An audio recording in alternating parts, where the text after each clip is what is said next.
उत्पत्ति अध्याय 30। जब राहेल ने देखा कि याकूब के लिए मुझसे कोई संतान नहीं होती, तब वह अपनी बहन से डाह करने लगी और याकूब से कहा, मुझे भी संतान दे, नहीं तो मर जाऊंगी। तब याकूब ने राहेल से क्रोधित होकर कहा, क्या मैं परमेश्वर हूँ? तेरी कोख तो उसी ने बंद कर रखी है। राहेल ने कहा, अच्छा, मेरी दासी बिला हाजिरा है, उसी के पास जा, वह मेरे घुटनों पर जनेगी और उसके द्वारा मेरा भी घर बसेगा। तब उसने उसे अपनी दासी बिला को दिया कि वह उसकी पत्नी हो, और याकूब उसके पास गया और बिला गर्भवती हुई और याकूब से उसके एक पुत्र उत्पन्न हुआ। तब राहेल ने कहा, परमेश्वर ने मेरा न्याय चुकाया और मेरी सुनकर मुझे एक पुत्र दिया, इसलिए उसने उसका नाम दान रखा। राहेल की दासी बिला फिर गर्भवती हुई और याकूब से एक पुत्र और उत्पन्न हुआ। तब राहेल ने कहा, मैंने अपनी बहन के साथ बड़े बल से लिपटकर मल्लयुद्ध किया और अब जीत गई, अतः उसने उसका नाम नप्ताली रखा।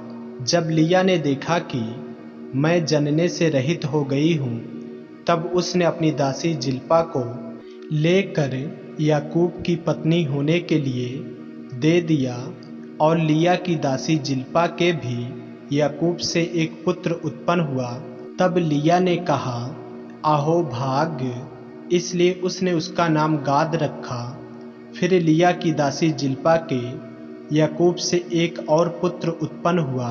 तब लिया ने कहा, मैं धन्य हूँ, निश्चय स्त्रियां मुझे धन्य कहेंगी, इसलिए उसने उसका नाम असेर रखा।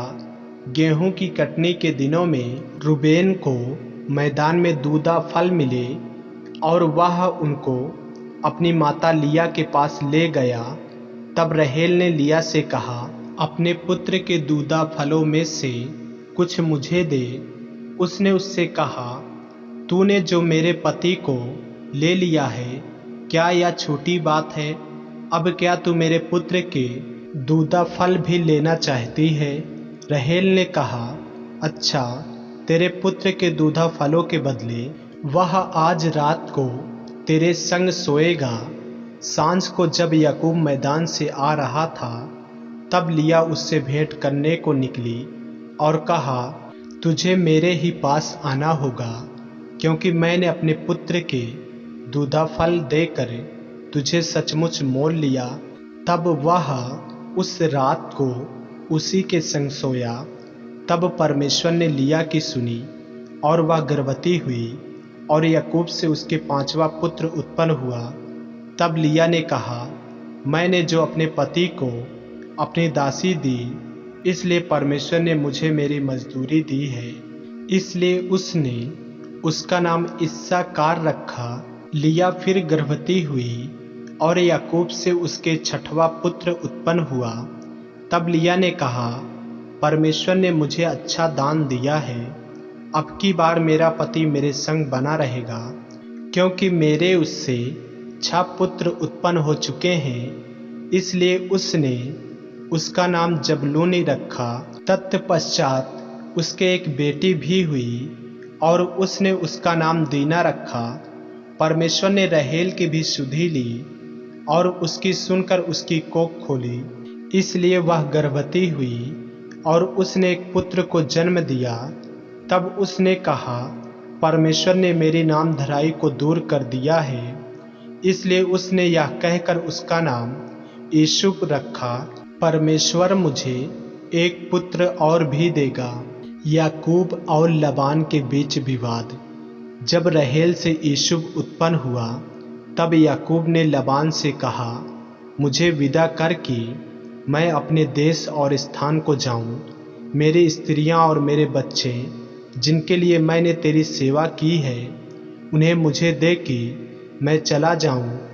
तू तो जानता है कि मैंने तेरी कैसी सेवा की है। लबान ने उससे कहा, यदि तेरी दृष्टि में मैंने अनुग्रह पाया है तो यहीं रह जा, क्योंकि मैंने अनुभव से जान लिया है कि यहोवा ने तेरे कारण से मुझे आशीष दी है। फिर उसने कहा, तू ठीक बता कि मैं तुझे क्या दूं, और मैं उसे दूंगा। उसने उससे कहा, तू जानता है कि मैंने तेरी कैसी सेवा की और तेरे पशु मेरे पास किस प्रकार से रहे। मेरे आने से पहले वे कितने थे और अब कितने हो गए हैं, और यहोवा ने मेरे आने पर तुझे आशीष दी है, पर मैं अपने घर का काम कब करने पाऊंगा। उसने फिर कहा, मैं तुझे क्या दूं? याकूब ने कहा, तू मुझे कुछ न दे। यदि तू मेरे लिए एक काम करे तो मैं फिर तेरी भेड़ बकरियों को चराऊंगा और उनकी रक्षा करूंगा। मैं आज तेरी सब भेड़ बकरियों के बीच होकर निकलूंगा, और जो भेड़ या बकरी चित्ती वाली और चितकबरी हो, और जो भेड़ काली हो और जो बकरी चितकबरी और चित्ती वाली हो, उन्हें मैं अलग कर रखूंगा, और मेरी मजदूरी में वे ही ठहरेंगे। और जब आगे को मेरी मजदूरी की चर्चा तेरे सामने चले, तब धर्म की यही साक्षी होगी, अर्थात बकरियों में से जो कोई न चित्ती वाली न चितकबरी हों, और भेड़ों में से जो कोई काली न हो, यदि मेरे पास निकले तो चोरी की ठहरेगी। तब लबान ने कहा, तेरे कहने के अनुसार हो।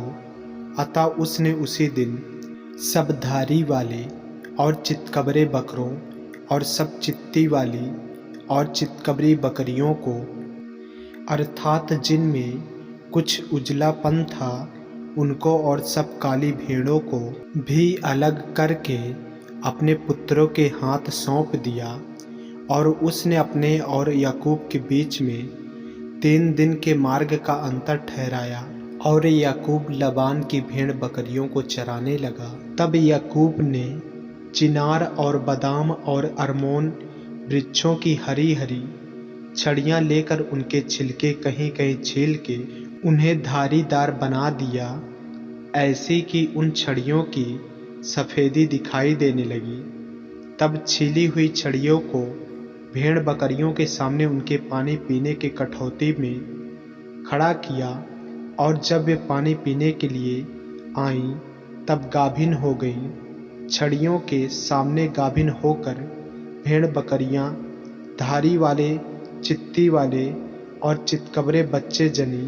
तब याकूब ने भेड़ों के बच्चों को अलग अलग किया, और लबान की भेड़ बकरियों के मुंह को चित्ती वाले और सब काले बच्चों की ओर कर दिया, और अपने झुंडों को उनसे अलग रखा, और लबान की भेड़ बकरियों से मिलने न दिया। और जब जब बलवंत भेड़ बकरियां गाभिन होती थीं, तब तब याकूब उन छड़ियों को कठौतों में उनके सामने रख देता था, जिससे वे छड़ियों को देखती हुई गाभिन हो जाएं। पर जब निर्बल भेड़ बकरियां गाभिन होती थीं, तब वह उन्हें उनके आगे नहीं रखता था। इससे निर्बल लबान की रहीं, और बलवंत याकूब की हो गईं। इस प्रकार वह पुरुष अत्यंत धनाढ्य हो गया, और उसके बहुत सी भेड़ बकरियां और दासियां और दास और ऊंट और गदहे हो गए। आमीन। ऐसे ही वचनों को सुनने के लिए हमारे चैनल को सब्सक्राइब करें और बेल आइकन के बटन को दबाएं। और यदि आप हमारे फेसबुक पेज पर नए हैं, इंस्टाग्राम पे नए हैं, तो हमारे पवित्र बाइबल को फॉलो करें, लाइक करें, ताकि परमेश्वर का वचन रोजाना आप तक पहुंच सके। जय मसीह की। प्रभु आपको आशीष दे।